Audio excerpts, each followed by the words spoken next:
¿Qué tal? ¿Cómo están? Quiero contarles que hoy estoy en un podcast con una persona de amplia trayectoria política, con alguien que ha hecho historia en el país, criticado por algunos, pero muy querido por una gran mayoría de guatemaltecos, y me refiero al expresidente Alfonso Portillo, un político que definitivamente ha causado polémica y que es recordado desde su gobierno por haber apoyado muchísimo a millones de guatemaltecos, sobre todo a las personas más vulnerables. Presidente Portillo, qué gustazo poder tener esta plática con usted y poder aquí conversar de los temas importantes en este momento que estamos viviendo en Guatemala. ¿Cómo está? Muy bien, Luis, muchas gracias. Muchas gracias por la invitación a este podcast para que hablemos de la situación nacional. Me da mucho gusto por varias razones. Primero, porque se comunica uno parte de la realidad nacional del pueblo de Guatemala, pero conversar con un joven como tú, que has hecho un papel muy digno y muy valiente en el Congreso, me da más gusto porque creo que en gente como tú está el futuro de Guatemala.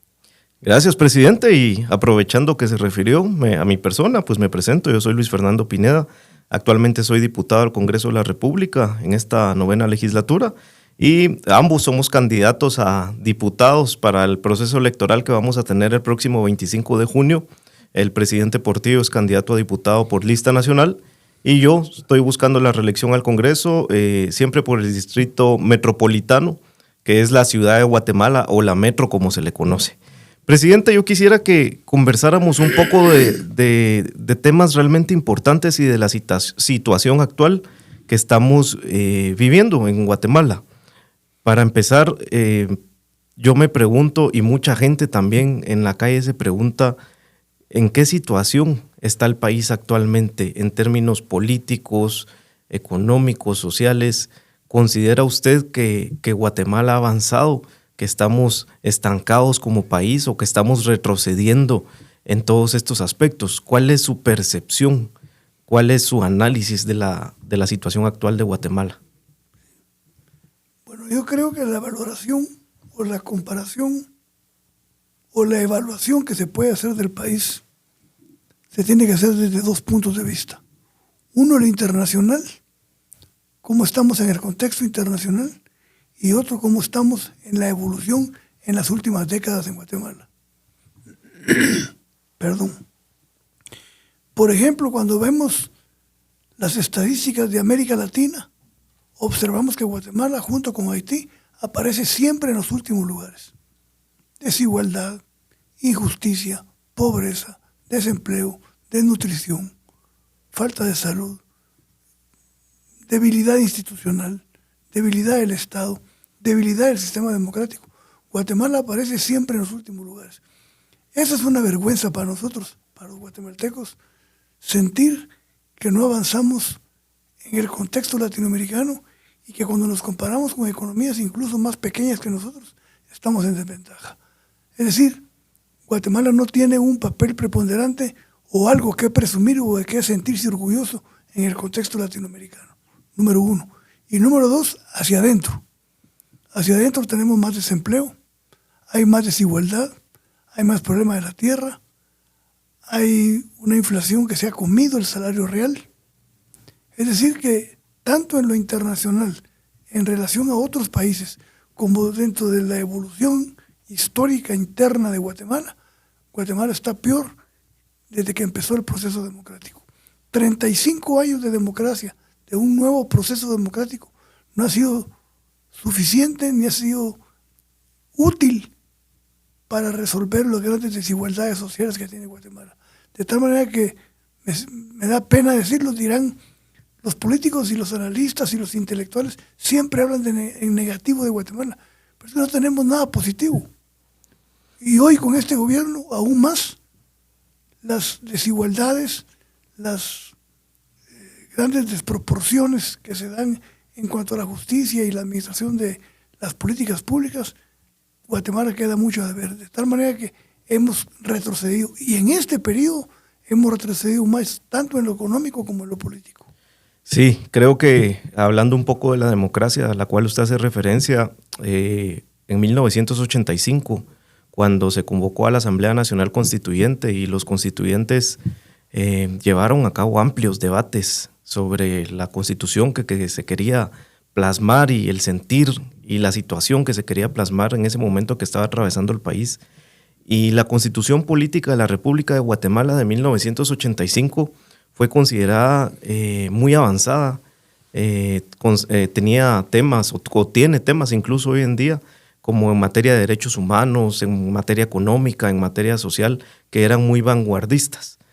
Una democracia joven, 35 años, como usted lo decía, y que lamentablemente coinciden muchos analistas en que lejos de fortalecerse, lo que ha venido pasando en los últimos años es que se está debilitando cada vez más y que esto posiblemente nos podría llevar a una crisis sin precedentes, donde incluso algunas personas hablan del rompimiento del orden constitucional porque el descontento de la gente cada vez es mayor, porque como usted también lo decía, las brechas de desigualdad en términos de educación, de salud, de seguridad ciudadana, en lo básico pues, en lo que el Estado debería darle a la gente, cada vez está peor.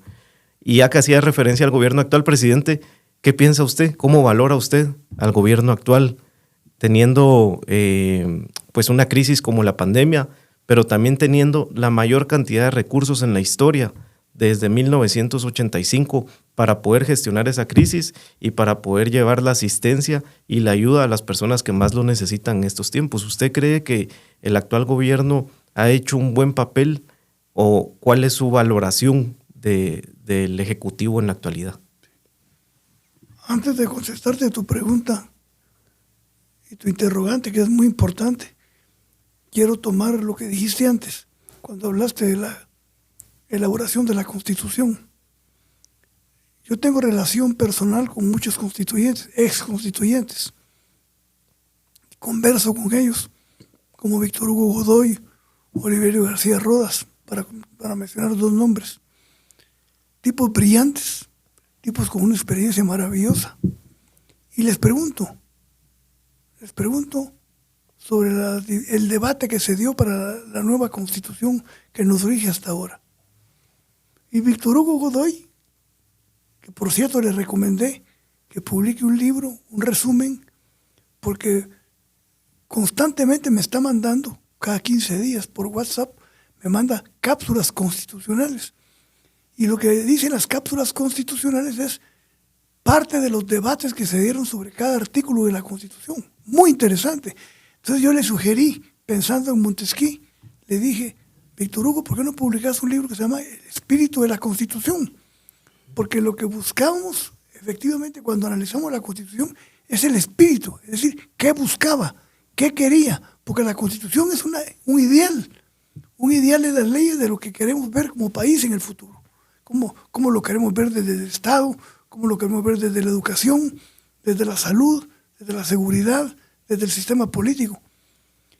Y cuando yo leo las cápsulas, no las he leído todas porque me manda cada rato, me doy cuenta que había un debate interesantísimo en la Constituyente de 1985. ¿Qué fue lo que pasó? Porque la Constitución tiene apartados realmente que se compara con las buenas constituciones de América Latina. Exacto. Pero una cosa es el sueño, el ideal, el propósito que se tenga teóricamente o constitucionalmente hablando o legalmente hablando para construir un país, y otro es el que se construye realmente. Que se concrete lo que se establece ahí, ¿verdad? El tan anhelado bien común. Entonces, ¿qué es lo que falló con la Constitución? Que al final todos los sectores plasmaron sus intereses en la Constitución sin pensar en el país. No hubo visión de país, ni hubo visión de construcción de la democracia. Eso es lo que estamos pagando hoy, ¿verdad? Sí. No tenemos una Constitución tan atrasada como la que teníamos en los años 60, que hasta prohibía a los partidos de ideología comunista para que participaran. Cerraron los espacios. Y entonces de ahí nace la guerra, en los años 60. Entonces, ¿por qué quería decirte eso? Porque eso tiene que ver con la actualidad. Estamos heredando, estamos pagando el legado de una Constitución que no tuvieron, los constituyentes se quedaron cortos en la visión democrática de construir un país civilizado. Entonces hoy tenemos un Estado que está completamente cooptado por intereses concretos, con la agravante de que antes el sector privado siempre cooptaba al presidente, siempre ponía ministros, siempre tenía derecho de picaporte, siempre tenía sus representantes en el Congreso. Ahora el agravante es, primero, tenemos el peor gobierno de la historia democrática. Yo pensé que, sin mencionar nombres, algunos gobiernos del pasado que fueron desastrosos, no podían llegar gobiernos peores. Llegó un gobierno peor.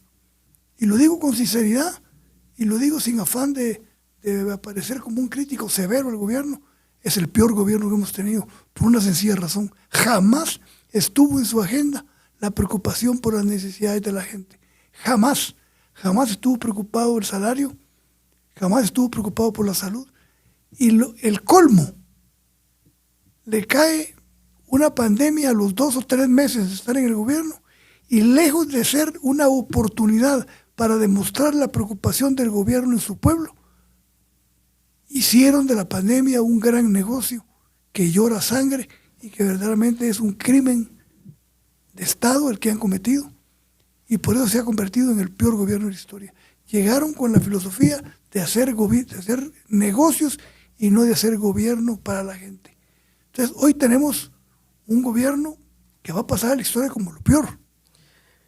Realmente lamentable, porque tuvieron la oportunidad, tuvieron los recursos, tuvieron el apoyo en el Congreso, porque nosotros como diputados pensamos siempre en la gente y hemos puesto siempre primero a la gente, y por eso apoyamos los estados de calamidad, los estados de excepción, y apoyamos también la serie de recursos financieros que mandaban, los paquetes de ayuda económica que mandaba el gobierno supuestamente para ayudar a la gente.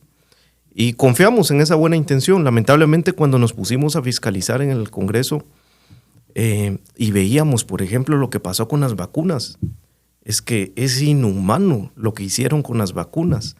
Yo no podía comprender la voracidad que tenían ciertos funcionarios públicos de, a través de esos cientos de millones de quetzales que fueron aprobados para comprar vacunas, los usaran para hacer un negocio corrupto y oscuro, y no para que la gente tuviera la vacuna y evitar así que se estuvieran muriendo cientos de guatemaltecos a diario. La verdad que pareciera un crimen de lesa humanidad. Gravísimo, gravísimo. Y coincidimos, y creo que mucha gente en la calle también coincide, en que lamentablemente el gobierno no respondió, y pareciera, y como lo dice usted, no es una crítica solo por decirla, es porque tenemos sustento y fundamento para hacerlo. Pareciera que la política general del gobierno que está actualmente no es una política que busca el desarrollo y que busca el bien común, sino es la política general de gobierno para robar y para saquear los fondos públicos. Es impresionante. Entonces, aquí queda una frase muy importante, y este gobierno va a pasar a la historia como el peor gobierno de la época democrática reciente de Guatemala, después de los gobiernos que hemos tenido desde 1985, que fue cuando entró en vigencia la actual Constitución y es la que nos está rigiendo en la actualidad.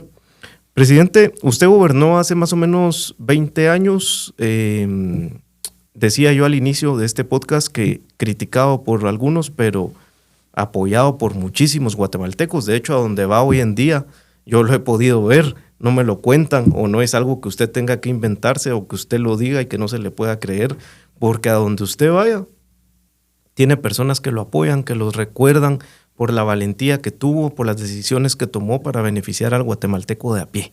Y eso creo que la gente lo tiene no solo en su cabeza, sino lo tiene en su corazón también. ¿Y qué ha pasado? Que las personas lo han ido contando a los más jóvenes, incluso hasta jóvenes de mi edad o un poco más jóvenes, tienen noción y saben de las decisiones que usted tomó para favorecer al guatemalteco más necesitado. Entonces, ¿qué, después de estos 20 años que han transcurrido, usted qué cree que ha cambiado o cómo visualiza este paso del tiempo de cuando usted gobernó a la actualidad? ¿Cómo podría usted contarnos o analizar esta situación que estamos pasando, como haciendo un análisis a través del tiempo? ¿Cree que las prácticas que existían, que las situaciones que se dan en el Congreso de la República siguen persistiendo, que han cambiado esos mecanismos? lo que nos hablaba de que cada sector tenía su representante en las instituciones públicas. Digamos, toda esta serie de elementos que nos hacen llegar a esa conclusión que usted ya nos ha dicho en el paso del tiempo, desde su experiencia como gobernante de Guatemala, ¿cómo cree usted que ha pasado este tiempo? Hay muchas cosas que se pueden decir al respecto, pero quiero retomar, porque tocamos el tema de cómo veía yo el gobierno actual, y tal vez nos quedamos un poco corto, porque no pusimos ningún ejemplo. Tú pusiste el ejemplo de que fue el gobierno que más disponibilidad de recursos tuvo. El Congreso lo aprobó 30,000 millones de quetzales, de los cuales 20,000 están en caja para gastárselos en esta campaña. Pero hay algo que resume la esencia de este gobierno.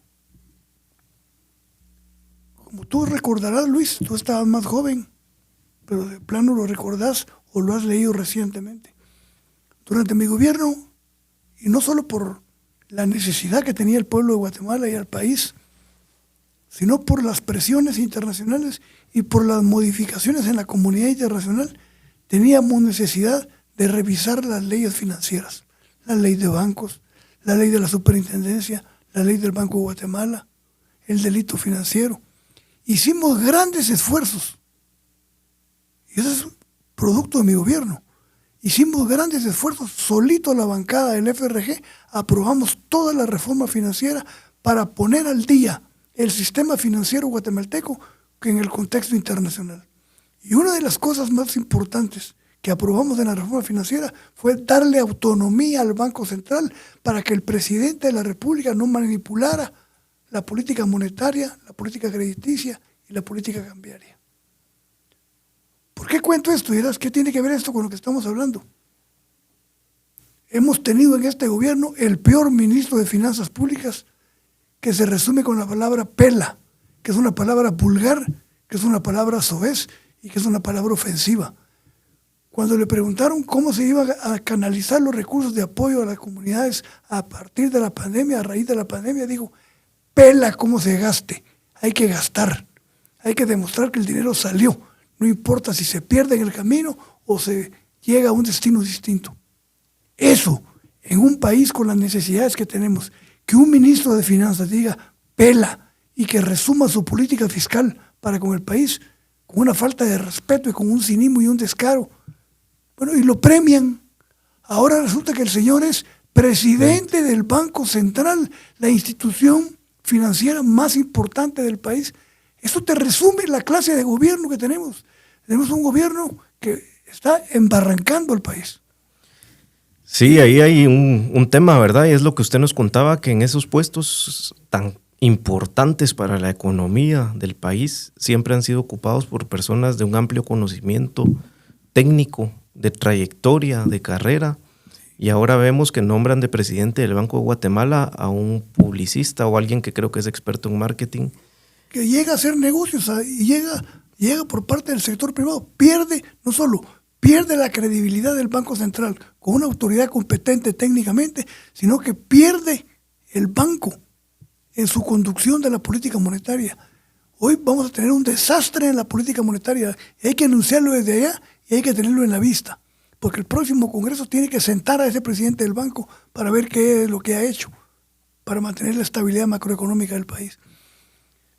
Y pongamos otro ejemplo, que tiene que ver con el deterioro que ha venido sufriendo la política en Guatemala. También. Yo soy amigo del presidente Jimmy Morales, me cae bien, lo respeto, tenemos una relación buena, pero un día le dije, ¿cómo es posible que haya propuesto para que el representante del Congreso de la Junta Monetaria fuera su maquillista del programa Moralejas? Esa es una realidad. Duele. No estoy diciendo que, no estoy defenestrando la labor de maquillista, pero es maquillista, no es banquera. Y la manda a representar al poder soberano del país en la Junta Monetaria. Pero así tenemos un sinnúmero de ejemplos que demuestran la pérdida de institucionalidad y la pérdida de confianza en las instituciones, Luis. Entonces, ¿qué es lo que tenemos ahora? Tenemos un Congreso que no debate. En el país no se debate. Los partidos no debaten, y si no, ve los discursos de los candidatos presidenciales. una mediocridad galopante.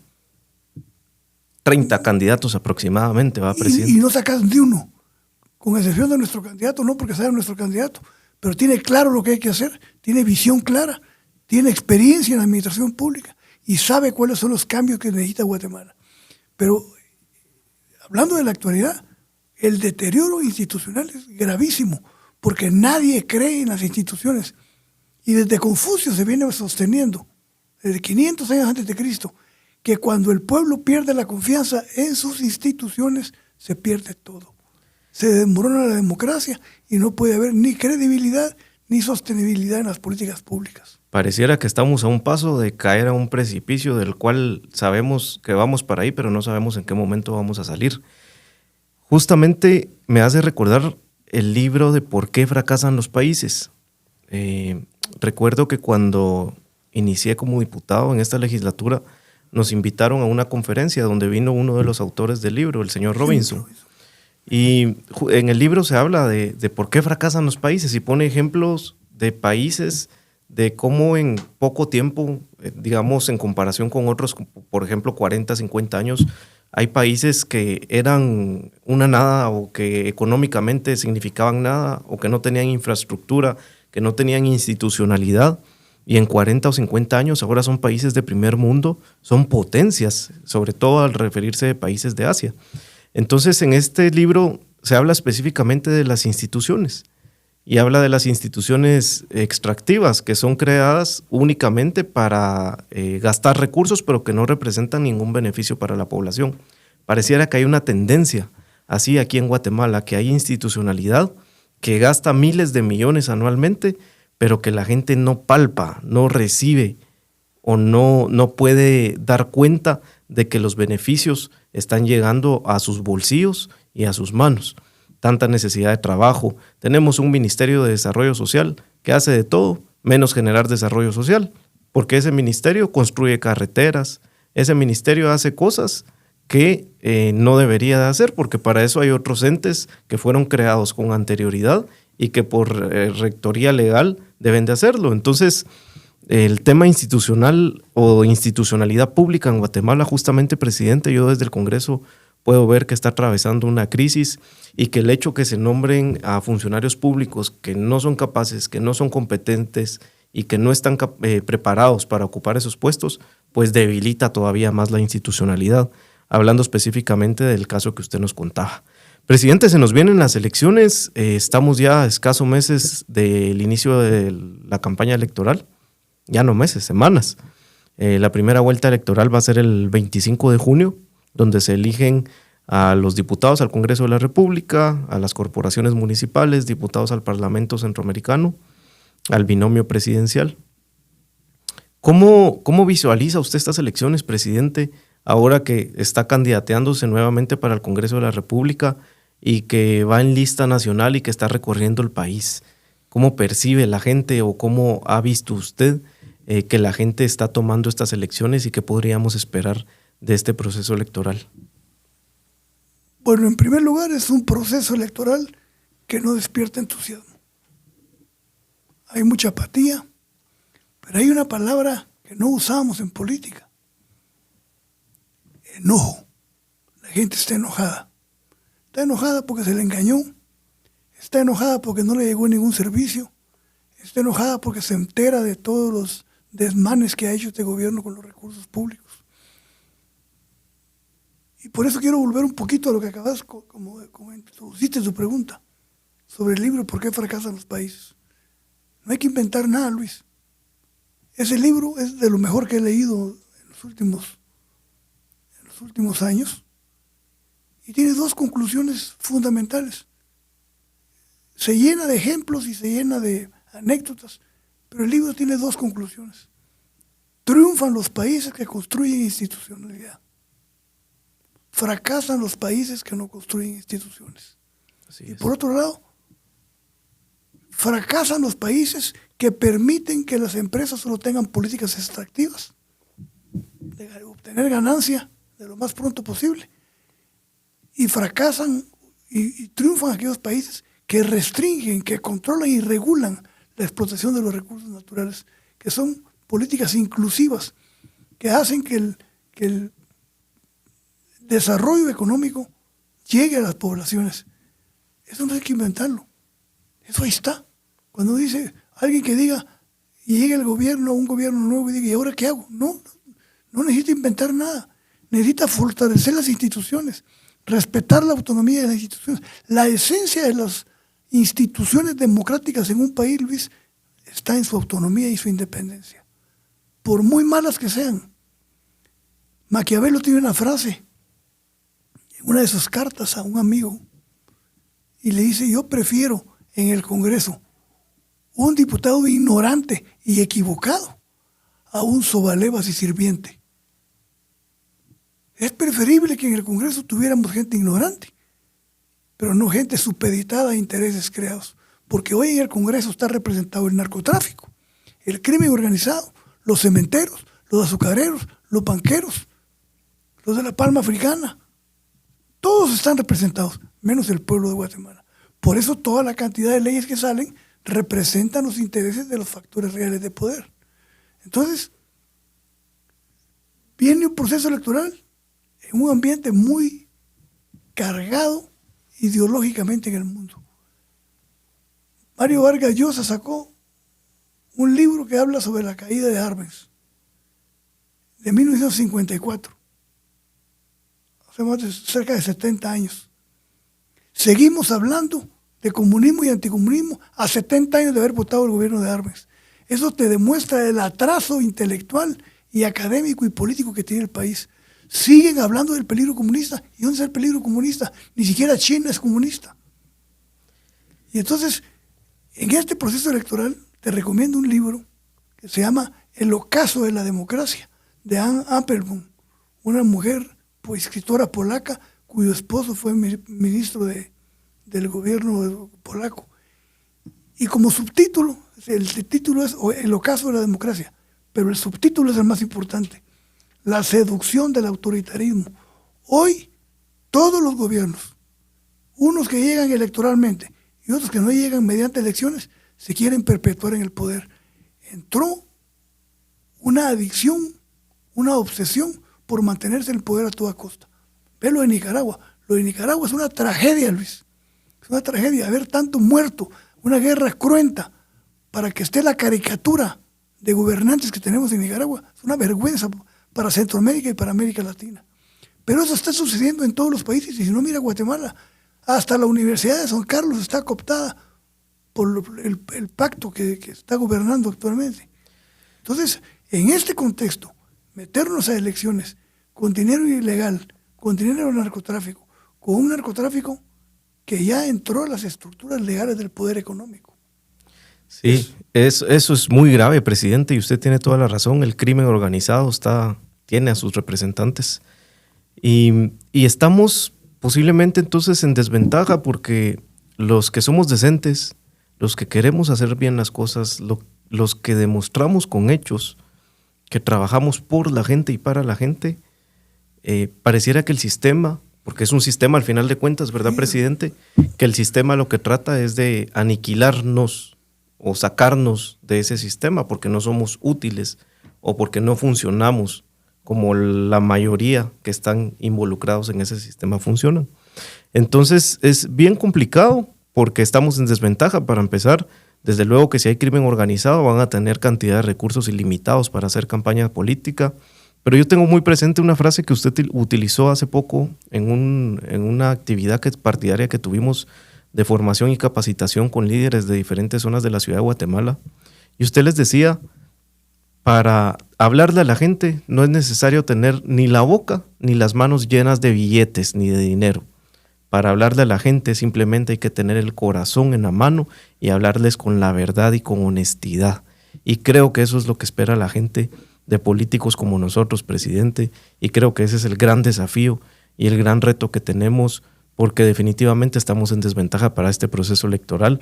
Pero lo positivo de esto es que no nos quedamos de brazos cruzados en nuestras casas viendo cómo el país se cae a pedazos, sino que estamos haciendo un esfuerzo en conjunto, en equipo, para tratar de rescatar a Guatemala.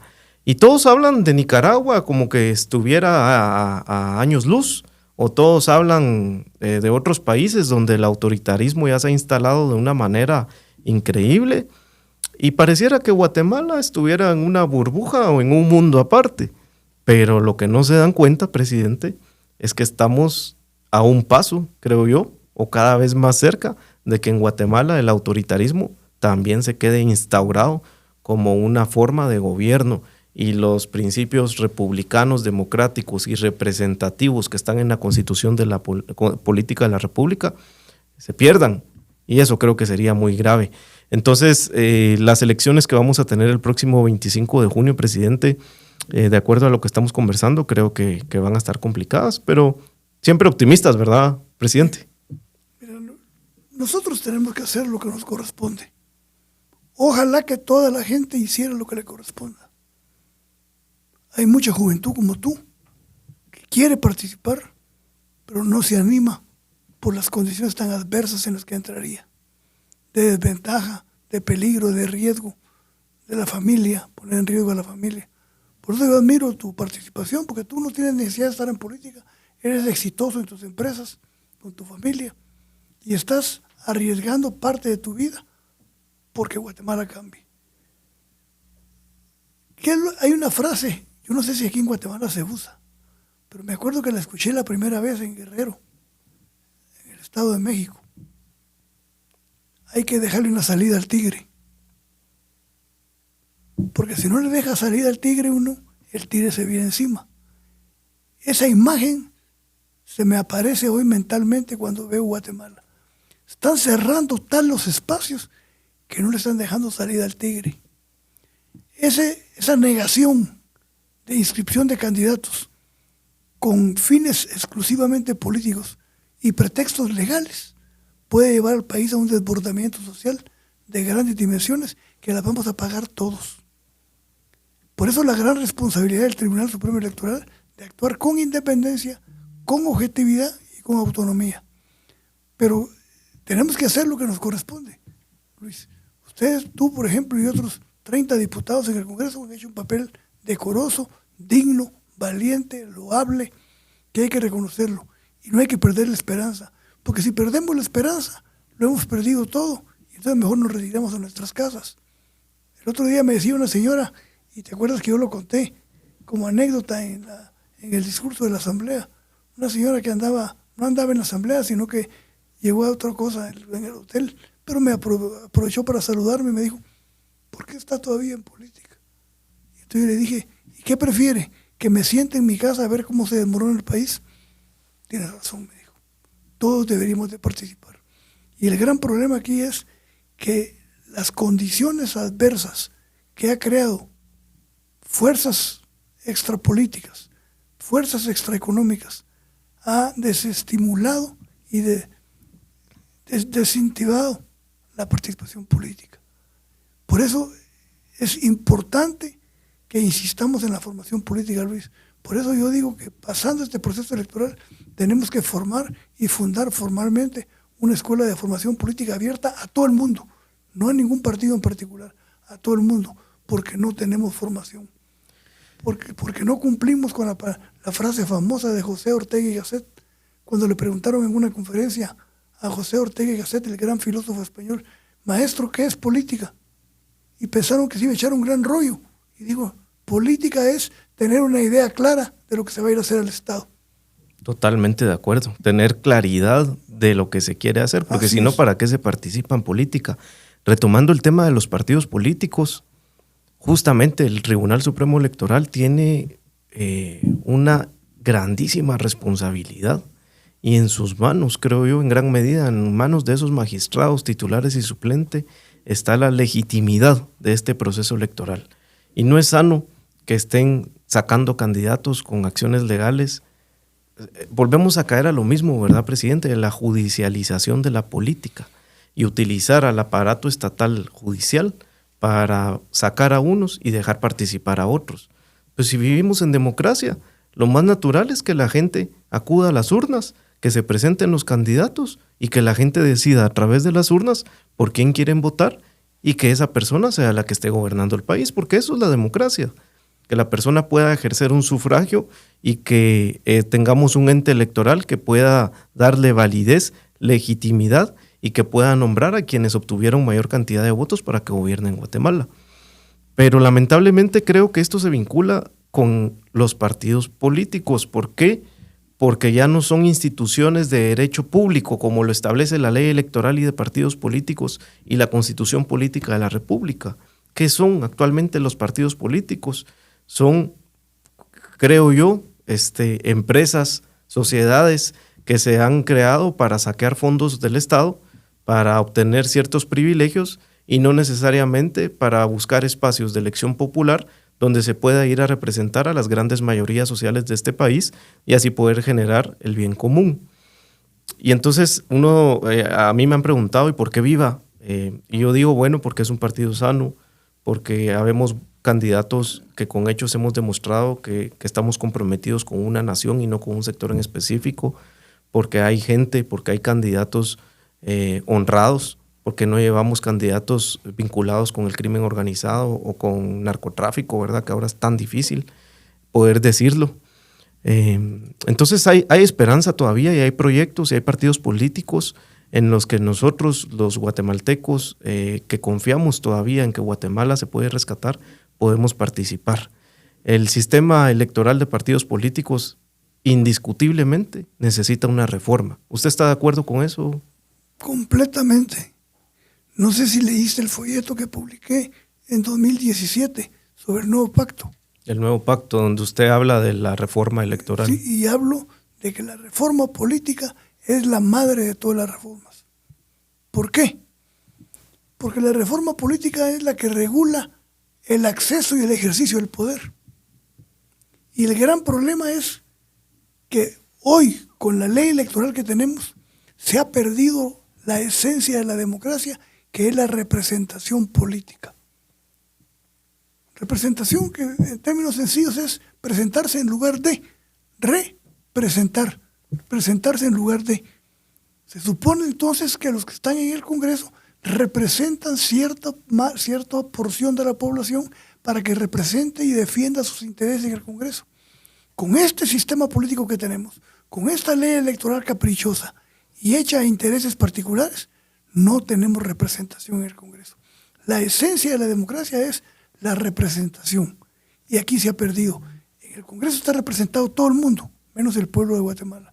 Sí, usted cuando va, por ejemplo, sin ir tan lejos, aquí en la ciudad de Guatemala, usted pregunta quiénes son sus diputados a la gente y no conocen a los diputados. ¿Por qué? Porque en la papeleta lo que aparece es un logo del partido político, como el que tenemos en estas tazas de Viva, donde la gente puede identificarse con un partido y entonces poder votar por ese partido. Pero, por ejemplo, en el Congreso no se habla de la reforma electoral, por ejemplo, para crear el distrito electoral o para crear subdistritos en los cuales la gente pueda conocer de manera directa a sus representantes en el Congreso de la República y entonces le puedan exigir de manera directa a esas personas. Lo vemos, por ejemplo, en Estados Unidos, cómo la gente sí conoce a los congresistas, a los que están en la Cámara Baja, e incluso a los senadores, también a los que están en la Cámara Alta, y vemos cómo la gente le demanda y le exige rendición de cuentas porque los conocen. En cambio, aquí en Guatemala,